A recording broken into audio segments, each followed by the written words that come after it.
बिस्मिल्लाहिर्रहमानिर्रहीम। अस्सलाम वालेकुम नाज़रीन, तालिबान इस वक्त पंजशीर को फ़तह कर चुके हैं। बहुत बड़ी ख़बर है, इस वक्त पूरे अफ़गानिस्तान पर तालिबान का पूरी तरह से कंट्रोल हो चुका है।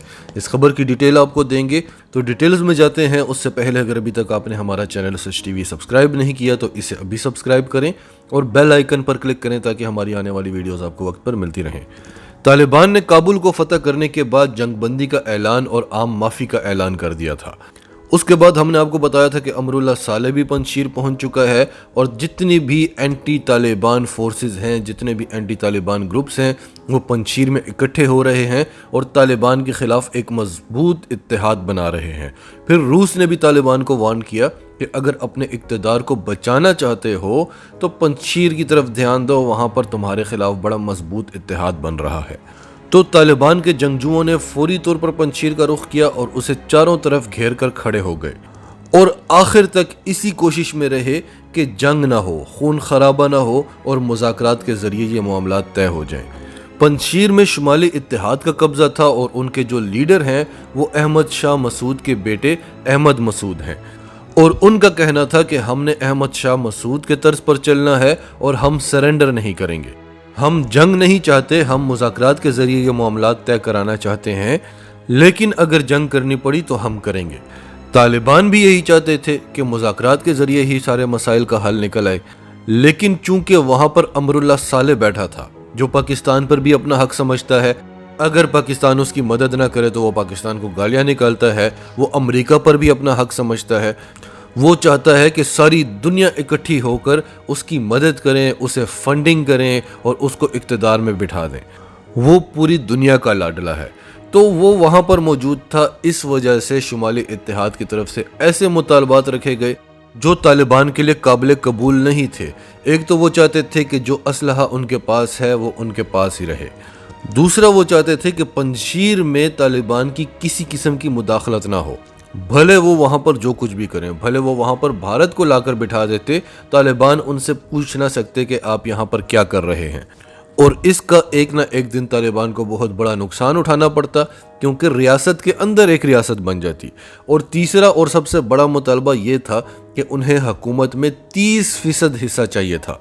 यानी पूरे अफ़गानिस्तान पर तालिबान का कब्ज़ा है, 20 साल जंग तालिबान लड़ते रहे और आपको तैयार इक़्तिदार में 30% हिस्सा चाहिए। और वो अमरुल्लाह साले जो कहता था कि सवाल ही नहीं पैदा होता कि मैं तालिबान के साथ बैठकर बात करूं, अगर तालिबान उसको 30% हिस्सा दे देते तो वो तालिबान के साथ हुकूमत का हिस्सा बन जाता। अब सवाल ये पैदा होता है कि शुमाली इत्तेहाद के पास ऐसा क्या था जिसकी वजह से वो इतनी सख्त डिमांड्स रख रहे थे। अमरुल्लाह साले जानता था कि तालिबान ने ख़ुद को मनवाना है, पूरी दुनिया से तस्लीम करवाना है और भारत वो वाहिद मुल्क है जो मुसलसल तालिबान पर कीचड़ उछाल रहा है। अगर तालिबान ने पंजशीर में खून खराबा किया तो भारत उठाकर इसे पूरी दुनिया के सामने रखेगा, इसे हाईलाइट करेगा और तालिबान इस किस्म के इल्ज़ामात से बचने की कोशिश कर रहे हैं। तो इस चीज़ का फ़ायदा उठा रहे थे अमरुल्लाह साले और उसके साथ जितने भी लोग थे।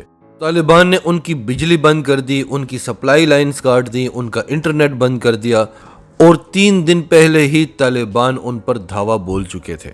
और हमने आपको बताया था कि जुम्मे के रोज़ पंजशीर फ़तह हो जाएगा और जुम्मा अभी ख़त्म होने ही वाला था, हफ्ता शुरू होने वाला था, तो हमें ख़बर मिली कि तालिबान ने पंजशीर फ़तह कर लिया है और अमरुल्लाह साले और अहमद मसूद गायब हैं। यानी एक बार फिर अमरुल्लाह साले भाग चुका है।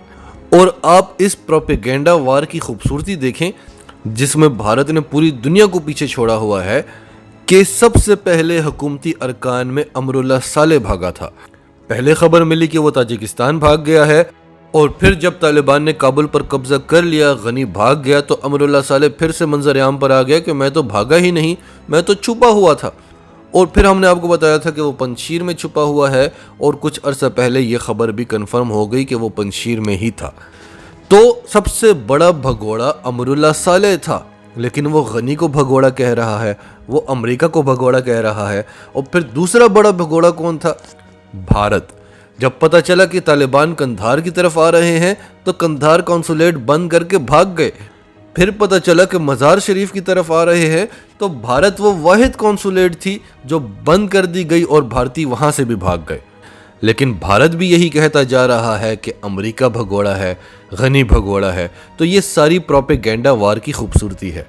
جمعے کے روز کابل میں سارا دن فائرنگز کی آوازیں آتی رہی کیونکہ ان کو اطلاع مل چکی تھی کہ آج پنجشیر فتح ہونے والا ہے، اور آج ہی جمعے کی نماز کے بعد افغان طالبان نے نئی حکومت کا اعلان کرنا تھا، لیکن کچھ نقطے ایسے تھے جن میں مشاورت نہیں ہو سکی تو ان کو یہ اعلان ڈیلے کرنا پڑا۔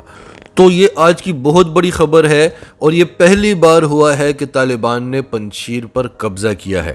اس سے پہلے جب طالبان کی افغانستان پر حکومت تھی تو طالبان کا پنجشیر پر کنٹرول نہیں تھا، اور یہاں بھی وہی سین ہوا ہے۔ مسلسل جب 3 دن آپریشن چلتا رہا اور شمالی اتحاد کے جنگجوؤں نے طالبان کی طاقت کو دیکھا تو انہوں نے ہتھیار ڈال دیے اور جنگ بندی کا اعلان کر دیا، اور طالبان نے بھی یہ اعلان کر دیا کہ جتنے بھی شمالی اتحاد کے جنگجو ہیں وہ آ کر بیعت لے لیں، ہمارے ساتھ شامل ہو جائیں۔ سب کے لیے عام معافی کا اعلان ہے۔ بھارتی میڈیا آخر تک یہی چرچا کرتا رہا کہ طالبان کو وہاں پر مار پڑ رہی ہے، طالبان جھوٹ بول رہے ہیں کہ وہ فتح کے قریب ہیں، اور اب جب طالبان نے فتح کا اعلان کر دیا ہے تو ہمیشہ کی طرح آج بھی بھارتی میڈیا نے شرمندہ نہیں ہونا بلکہ مزید بڑھ چڑھ کے آنا ہے۔ ناظرین، آپ کی سب کے بارے میں کیا رائے ہے؟ کمنٹس میں اپنی رائے کا اظہار کرتے رہیں، اور اگر آپ ہمارے چینل پر نئے ہیں تو ابھی سچ ٹی وی کو سبسکرائب کریں، سچ ٹی وی فیملی کا حصہ بنیں، اور ہماری ویڈیوز پسند آئیں تو انہیں لائک کریں، شیئر کریں، تاکہ زیادہ سے زیادہ لوگوں تک یہ میسیجز پہنچتے رہیں۔